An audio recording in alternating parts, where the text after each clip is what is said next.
పిలిచి అడిగాడు. ఆయన అన్నాడు, తండ్రి మాట వినడం, తండ్రికి మేలు చెయ్యడం చెయ్యని నాడు ఈ దేహం ఎందుకు?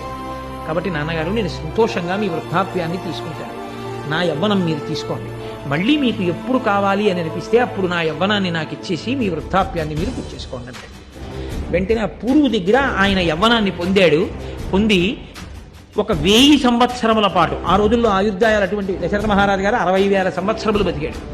ఒక 1000 సంవత్సరములు భోగములు అనుభవించి ఈ భోగములా అనేటటువంటి వైరాగ్యమును పొంది కొడుకుని పిలిచి ఆయన యవ్వనం ఆయనకి ఇచ్చేసి వృద్ధాప్యాన్ని పొంది కొన్ని వేల సంవత్సరములు తపస్సు చేశాడు. వానప్రస్థానికి ఒక రోజు 2 రోజులు కాదు, కొన్ని వేల సంవత్సరాలు పంచాగ్నిహోత్రం మధ్య నీళ్లల్లో అన్నం తినకుండా గాలి తింటూ ఘోరాతి ఘోరమైన తపస్సు చేసి చిట్ట చివరికి సశరీరుడై విమానం ఎక్కి ఇంద్రసభకి వెళ్లి దేవేంద్రలోకంలో భోగాలు అనుభవించి అక్కడి నుంచి బ్రహ్మగారి సభకి వెళ్లి కొన్ని కల్పముల పాటు బ్రహ్మగారి లోకంలో ఉండి మళ్లీ తిరిగి దేవేంద్రలోకానికి వచ్చాడు.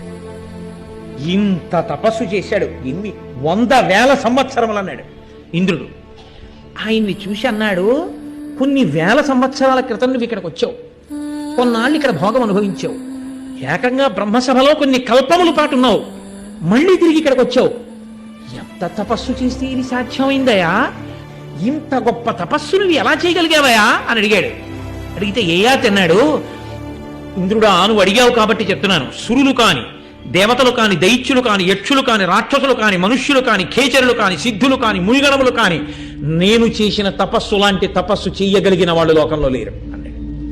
వెంటనే ఇంద్రుడు అన్నాడు, నువ్వు ఎంత తపస్సు అయినా చేసి ఉండొచ్చు, నేను ఇలా తపస్సు చేశానంటే సంతోషిద్దును.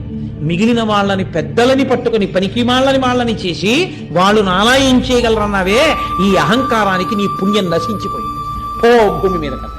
అంతే, అక్కడి నుంచి కింద పడిపోతున్నాడు. ఎక్కడికి వెళ్ళిందో చూడండి. అహంకార స్పర్శ ఇంత యయాతిని ఎంత కిందకి తీసుకొచ్చు. ఆ ఒక్క మాటకు పోయింది నీ పుణ్యం అంతా. నువ్వు చేసిన తపస్సు, ఇన్ని వేల సంవత్సరాల తపస్సు పోయింది అహంకారంతో నీకు వచ్చేసిన మాట వల్ల. పో కింద కదా.